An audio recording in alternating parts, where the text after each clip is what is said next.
बाहुबली एक नाम जो सिर्फ फिल्म नहीं बल्कि एक फिनोमिना बन गया। 2015 में जब राजामौली ने इस यूनिवर्स को दुनिया के सामने रखा तो माहिष्मती सिर्फ एक राजा नहीं था, वो भारत की इमेजिनेशन का सिंबल बन गया था। लेकिन अब 10 साल बाद बाहुबली लौट आ रहा है एक नए रूप में।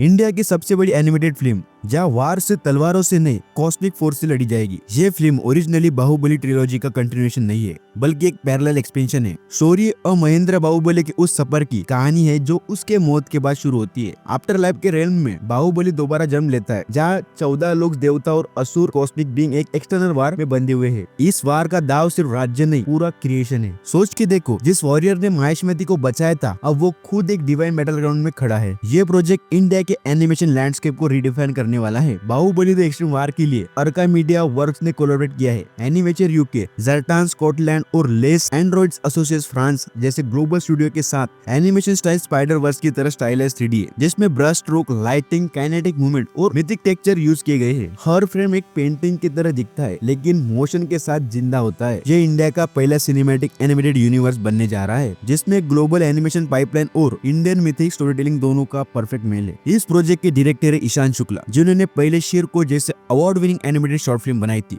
जो वेनिक फिल्म फेस्टिवल तक गई थी। उनका विजन सिंपल है, बाहुबली को एक कॉस्मिक मिथ बनाना। और उनके साथ है ओरिजिनल प्रोड्यूसर शोभू यर्लगड्डा और प्रसाद देविन्नी, अर्का मीडिया के फाउंडर, जिन्हें हम पहले बाहुबली से जानते हैं। म्यूजिक फिर से दे रहे हैं MM किरावानी, जिनकी बैकग्राउंड स्कोर के बिना बाहुबली अधूरा लगता है। स्क्रीन पे लिखा गया है स्कॉट मॉइजर के कोलैबोरेशन में, वही राइटर जिन्होंने Hollywood animation hit the Grinch लिखा था। सोच के देखो, Indian mythology with western narrative rhythm, a global blend. Film का टोन हीरोइक और स्पिरिचुअल दोनों है। एक वॉरियर जो दुनिया के लिए मर चुका है लेकिन यूनिवर्स के लिए अब तक लड़ रहा है। बाहुबली या एक ह्यूमन नहीं, एक सिंबल ऑफ बैलेंस बन जाता है। लाइट और डार्कनेस के बीच का पुल, यहाँ देवलोक के हीरोज और असुरों के बीच एक वार छिड़ जाती है। एक ऐसी बैटल जहाँ टाइम और डेंसिटी दोनों वेपन्स बन जाते। कहते इस फिल्म का क्लाइमैक्स माहिष्मती वार से भी ज्यादा विजुअल इपिक होने वाला है।